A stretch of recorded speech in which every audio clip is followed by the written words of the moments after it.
Once again, so join us and put some comments in the chat. Say hello. Let us know you're listening. Today we have a special guest, Dan Earp-Jones from Veteran Trees. Hi, Dan. How you doing? Good evening. All right. Yeah. So I described you as the craftiest man on the Jet and Wet network the other day, which I think is true because you made a business out of your self-taught. And you do beautiful crafty items. Also named the Gizzit Man, I understand. Yeah, that's it. Yeah, the two Chris's call me the Gizzit Man. Yeah, on the Jet Network. Yeah. So So for those who don't know, then a Gizzit is an award because it's a Gizzit here, and we share a love of Labradors. You've got a Labrador. I've got a couple of Labradors. You were just telling me a story. Yeah. So when he was younger, he would always debark all my bears for me. So it was a win-win. Yeah, just paid him in bonios. That's it. Yeah. So just give us a little bit about the background. You've done the Army and the Marines. Yeah, on the Marine side, it was the RMRs down in Poole. Uh-huh. So my old man, who was in the Army in the 16th, 5th, they amalgamated to QRL back in the 90s. And then I believe they amalgamated again after that. So during his resettlement, half my family's from Poole and the other side's from Wolves. So we resettled down in Poole. I met up with some friendly locals, ended up getting smashed up, broken jaw, fractures, skull, eye socket, the works. The Army told me to come back in 12 months. That same week, I ended up getting bored. I phoned up the Marines recruitment centre. They told me to jump on a minibus on Friday, and then I went down to Bristol and smashed out the PMRC. So they literally put you on the bus. Yeah, literally. Yeah, I was doing the 3 mile run with my jaw slapping my chest in that. So that was interesting. When the M.I.O asked me how much did I really want it, and I was just like, well, my jaw was slapping on my chest. And yeah, I did say, no problem then. I'll add an inch onto your height. So at that stage, being, I think I was just 16. I was a short ass, still am. Yeah. So when you left, you then moved up to Leicester on the offer of a job that didn't happen. So what happened there? Well, that was twofold. A partner who I'm with, and she's not kicked us out yet either, so that's a win-win. That's a good start. After about 14 years. I had a job offer with Walkers originally, and my resettlement was messed up. Cross communications, tickets weren't handed in on time through the Sibulas at the time, and so I went from wanting to do a locksmith course, and then she went, don't worry about it, because I put that in late, I'll put you on your key holders, doorman, those sort of quals. And I'm like, I didn't want to do that. So I ended up getting just a general job with Walkers, and I thought, great, our lass lives up there, I don't mind moving, I'm sick of the security stuff anyway, so I'll move up here. When I came up here, they were like, who are you? I was like, okay, this is how it's going to be. And lucky enough, that sort of opened up other opportunities where there was a former two-para, I think, who owned a local tree surgery business, and he needed a lad on the ground, just simply to drag branches to the chipper, very basic, mundane stuff. So I started out with him and enjoyed it. I enjoyed getting dirty, being knackered at the end of the day, and that sort of spurred me on to to sign up for college at 28, 29. Smashed out the course. And it's never too late to go back to college or anything like that. No, definitely not. Definitely not. So yeah, smashed out the course in a year instead of 2 years, and then did 10, 11 years of tree surgery.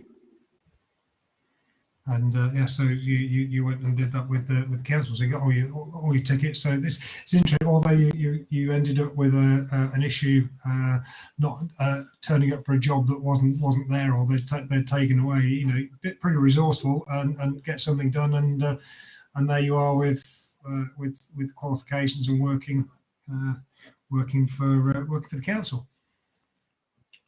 Yeah, I mean as I said yesterday, it was interesting because I was surrounded by a bunch of lads that were 16 to 21 max, and they just wanted to get out there, get into the private companies, get earning some money, sort of thing. So when I said, my main effort now, my target is to get a job with the council, and they laughed at us, and I was like, well, they'll heavily invest in somebody, whether it's training, retraining.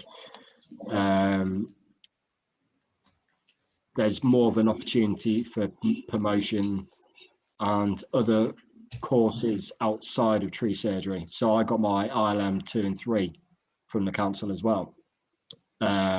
Plus the hours are easy. You know, if you don't finish a job, you don't have to stay on until that job's finished.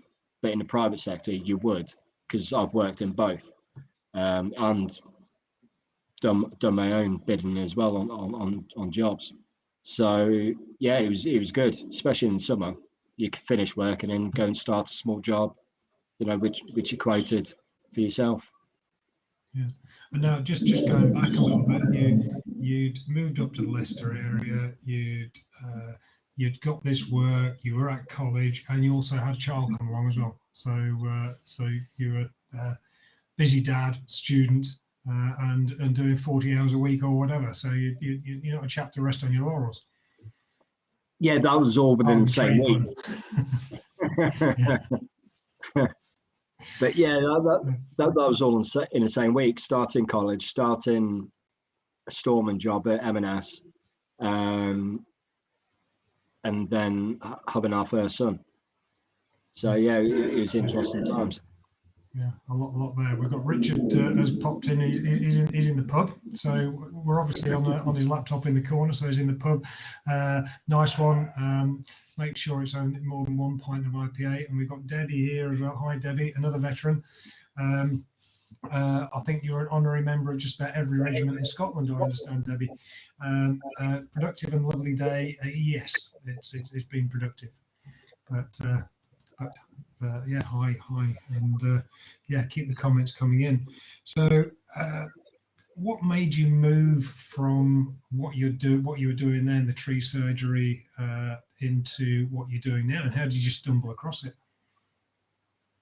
So it was back in the early days of me climbing trees. The sort of network was growing. You know, it wasn't just the council and then that was it. I was seeing outside that, and I gained quite a good number of friends in the arborist world. One of them had cut a yew down many years ago, so he still kept a piece, and he said, I would love a handle to be made from this yew. So with the tree surgeons, they have a handsaw for pruning and general light duties. So I literally went down to B&Q. It was kind of walking into a Tesco's and just searching for the blue stripe, you know, whatever the cheapest was, you know, I picked up. Yeah. So I literally started up with a sanding mouse, and I think they're about £4 or £5 hand gouges off eBay. And I already had, what was it, some sort of saw. I don't know if it was a handsaw or whatever it was, and I just started with those three.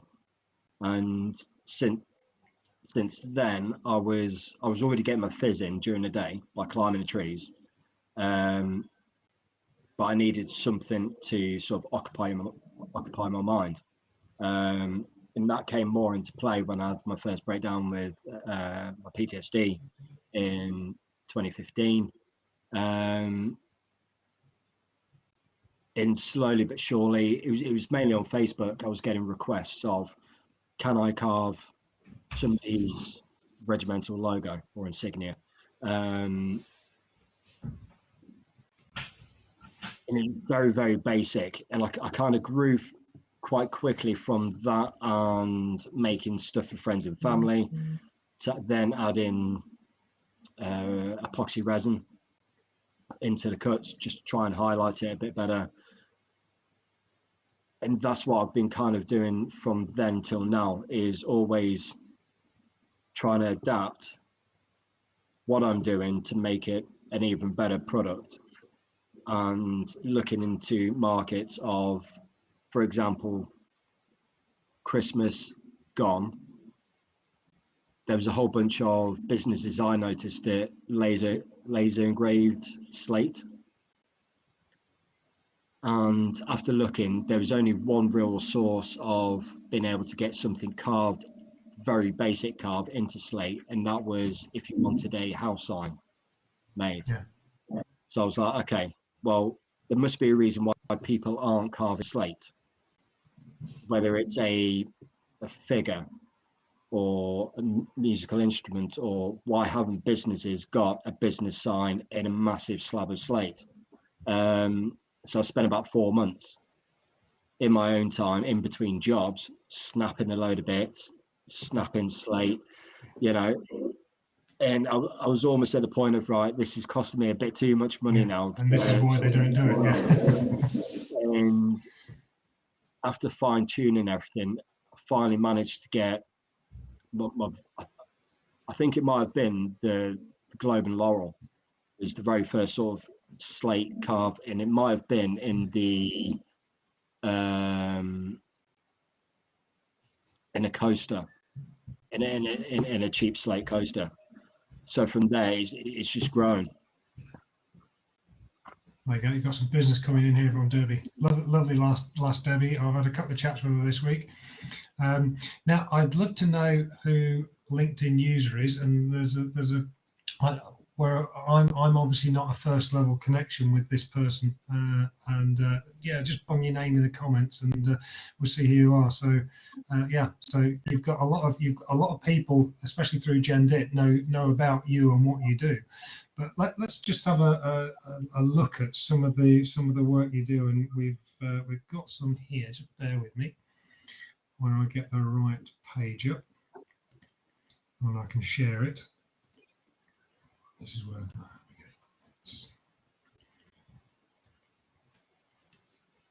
I nearly pressed end stream there. They've got the button on Restream. They've got the button in the wrong place. I actually went live on a stream that I was just checking out the other a few weeks back. Right, so here we go. So this is some of the stuff that you've got.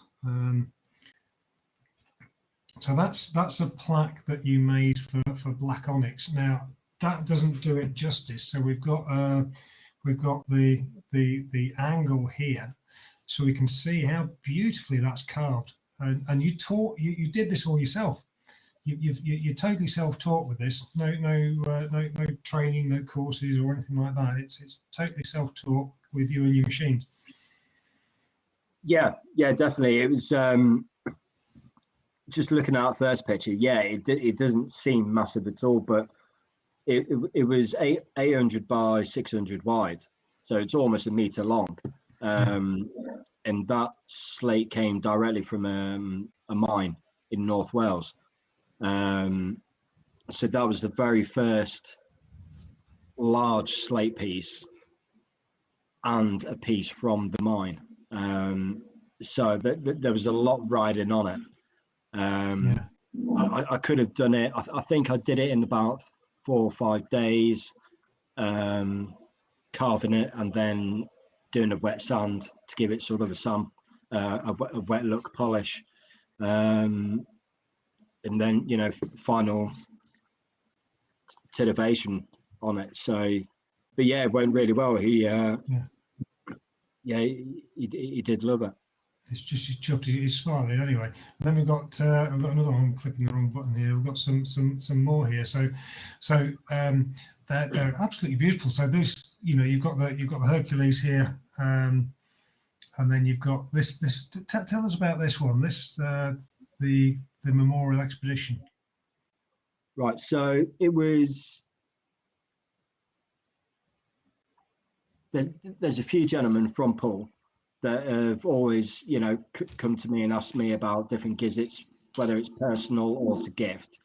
And we were chatting about, I think it was the 40th Falklands anniversary, which I did a piece. I don't think I've sent it to you. And they said, oh, that would look great as a cockleshell hero sort of anniversary in December. And so after about 2 months, I'd say, of making the 3D models and titivating that was the very first piece, which has been given to Loz, who's doing the Cockleshell 2022 challenge, where there's 18 guys that are recreating exactly what the original team did.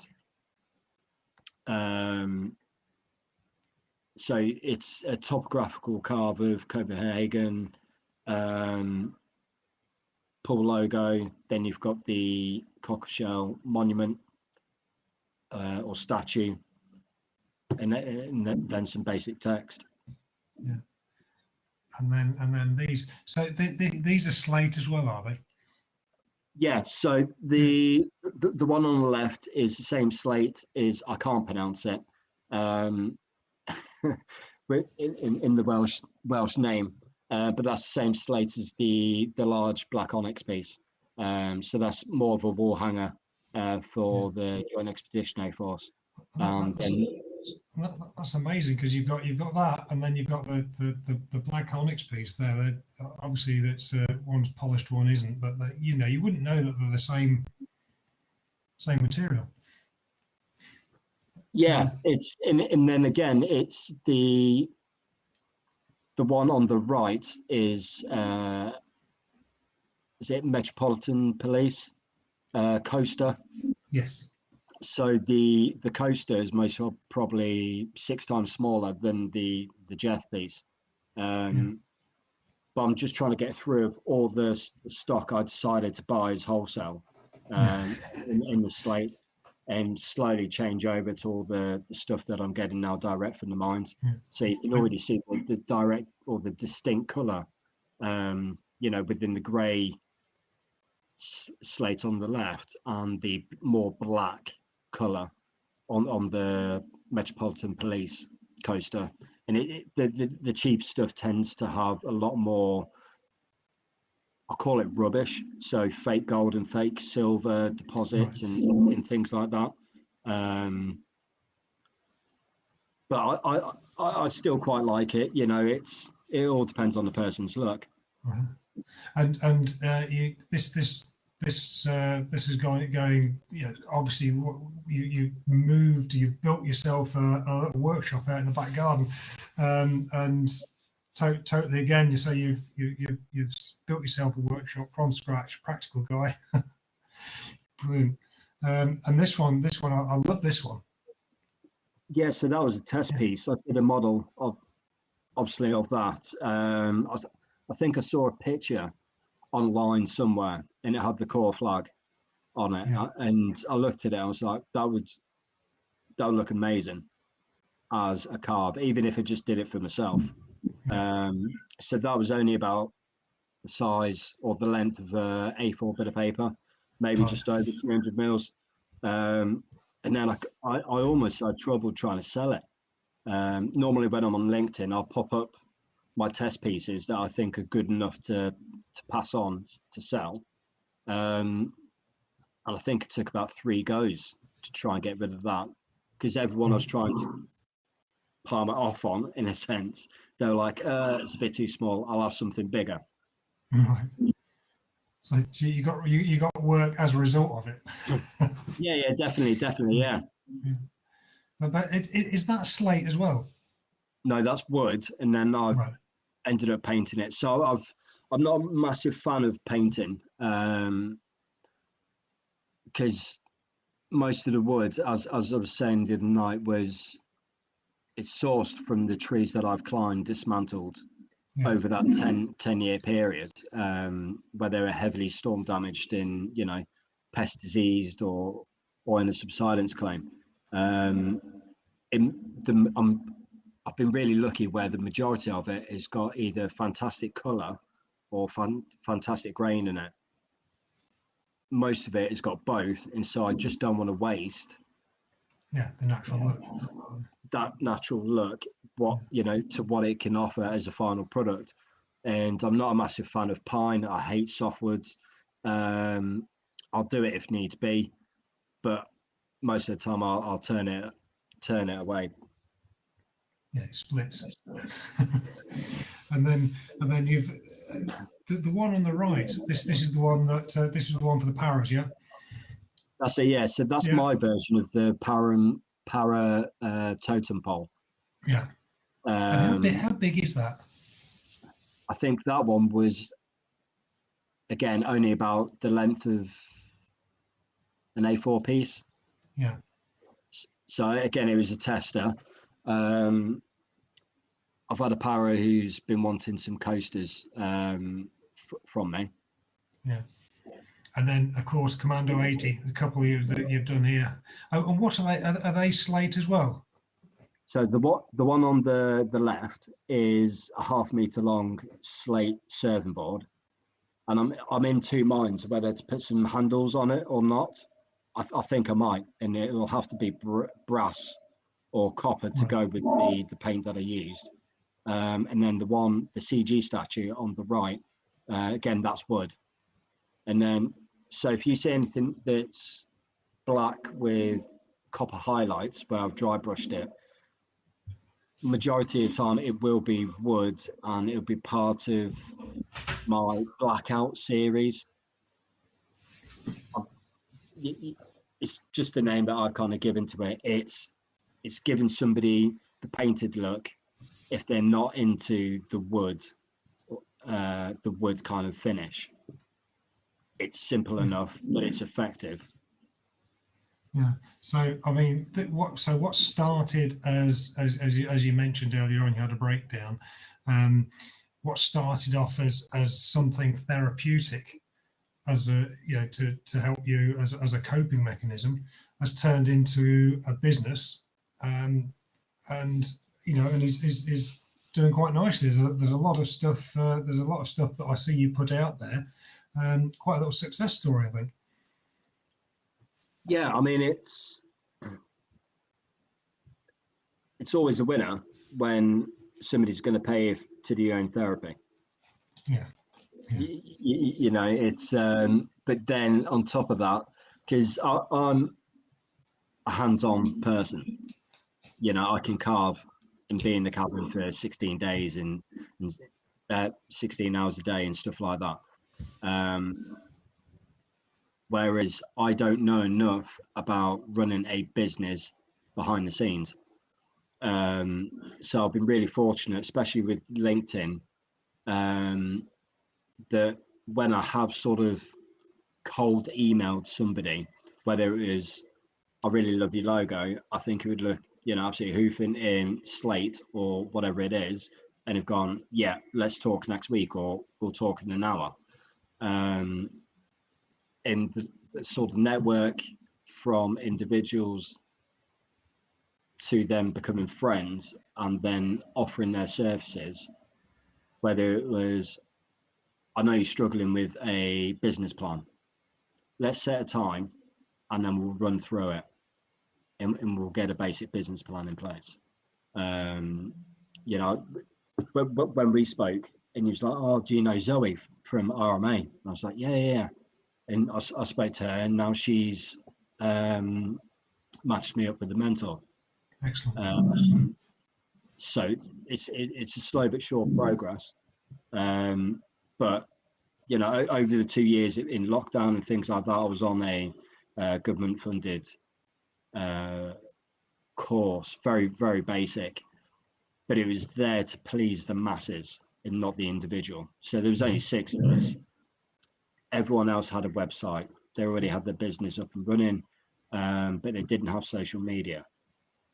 I solely run off social media. I don't have a website because I enjoy the aspects of being able to provide somebody with something that is bespoke and more meaningful to that person who's paying for it, or if it's a gift. So even if it's just having somebody's initials on the bottom of the hilt of a commando dagger, that's more personalized than anything else, you know, that could be out there. I mean, again, I don't think anyone's really carving them. No, I think it's quite unique, and they look fantastic. John's asked a question: what's the average turnaround for something like the Slate block? Is that the? I think that's probably the Commando 80 block that he's talking about. Again, it all depends on what stock I've got in, Yeah. And then it's working with the guy that owns the Slate mine up in North Wales. So I've already got him digging out and cutting up some pieces for a couple of extra pieces for one gentleman who wants a Slate bayonet with the Black Watch insignia on it. Right. And that's going to act as a handle for a glass lid. So he's got a whiskey barrel. Right. He's cut the top off, then he's put the glass on top, but he wants to be able to lift that glass off. And have the dagger as a bayonet strike. All his memorabilia and things like that. Yeah. So, you know, his place is in Spain. He works in Qatar. And he was like, yeah, I've got this idea. Do you think it might work in wood? I was like, wood, yeah. Would it look better in slate? Definitely. Have I done it before? No. Do I need more trouble in my life? Not really, but we're going to do it anyway. Yeah. JFDI. Yeah. Yeah. So it all depends on, it all depends really on stock, how fast the guy in North Wales can turn it around, how fast the delivery is, you know, the pallet delivery is. But the carving time, say on the main black onyx piece, that was about 5 days at least just of carving. Then there was sanding in prep work to get it finished after that. But so once you've got the stuff and you've got it and you start, you're looking at probably about a week on that black onyx piece. Yeah. John, I'm really chuffed about this, John, by the way, because that little logo in the bottom of your photo means that you're the first person that has ever come in through YouTube. So most of them through LinkedIn. So I put this out on I put it out on YouTube as well, and that's the first one I've ever had from YouTube, which is good. So that's made my day. So cheers, John. So John's obviously been watching you over the last 2 or 3 years. It's great to have seen you grow, and so Debbie's put a comment. And I think Debbie likes what you're doing there, Dan. So she's writing a Christmas list at the moment. It's what I found over the years is, like, I had my dream lathe relatively quickly within this journey, and I bought it from a turning club up in Scotland, where they'd won the National Lottery funding. They got a grant from it, so they were getting rid of all their old ones, and so I managed to get a $2,500 lathe that was direct driven and had all these fancy things on it for about £500, £600 maybe delivered. So I went into the wood turning as well, and using again the wood in branches and offcuts from the trees that I'd climbed a few months before. Pyrography, I've done a bit of that. Transferring images using glue in whatever else onto wood wasn't really my thing. I tried it out, so I don't think it was necessarily. I've been shy of trying to try something out. At least if you tried it and you don't like it, then you can go, yeah, I'm going to knock that on the head. I think it's brilliant that you've built something out of something that's helped you and helping you, and you've made a business out of it. And I think the craftiest man on LinkedIn is probably a good little handle for you. But no, so that has fired us along. Half an hour has just gone in a blink. I'm pleased we managed to get some of your gizzits and your work up there, because it is truly stunning, and I don't know anybody who doesn't like it. Quick question from John before we sign off. What advice would you give to starting out after leaving the Marines? Now, this is my what's your final veterans voice. So John's beat me to the post there. So yeah, what is your advice to people leaving the armed forces and Marines? If you've already got a passion, follow it, but don't drop everything. Don't just jump in with both feet. If you've got responsibilities, family, and everything else, like I did, I was working 40 hours a week. I was, going to college and everything else to make sure the bills were paid and the family was looked after. And then I was still pursuing my passion. Don't be scared to ask for help. There's resources and people out there that are amazing at what they do and can translate it to even how I can understand, the basic running of a business. I'm far beyond being complete at the minute. I'm still in my teething stages. So yeah, don't be scared to mess up. Own the mistakes. Keep moving forward. It's okay to be pissed off, but don't be pissed off for too long. And I think when you've got a passion for it, for something anyway, you're already 50% the way there. Yeah, absolutely. And we're well over the time, but I think it's well worth it. So yeah, some stunning pieces. Kath's piled in there, and we've got Richard back in there. He's obviously, the way he's phrased that, he's obviously just finished his pint of IPA and he's working his way back up to the bar for the next one. So, that was but that was awesome stuff. So thank you very much for everybody for tuning in and the great comments and for sharing the session with us, and thank you very much, Dan, for joining us on Veterans Voice, and we will see you all next week, same time, same place. So thank you very much, Dan. Thank you very much, everybody. Appreciate it. Cheers. Good night. Cheers.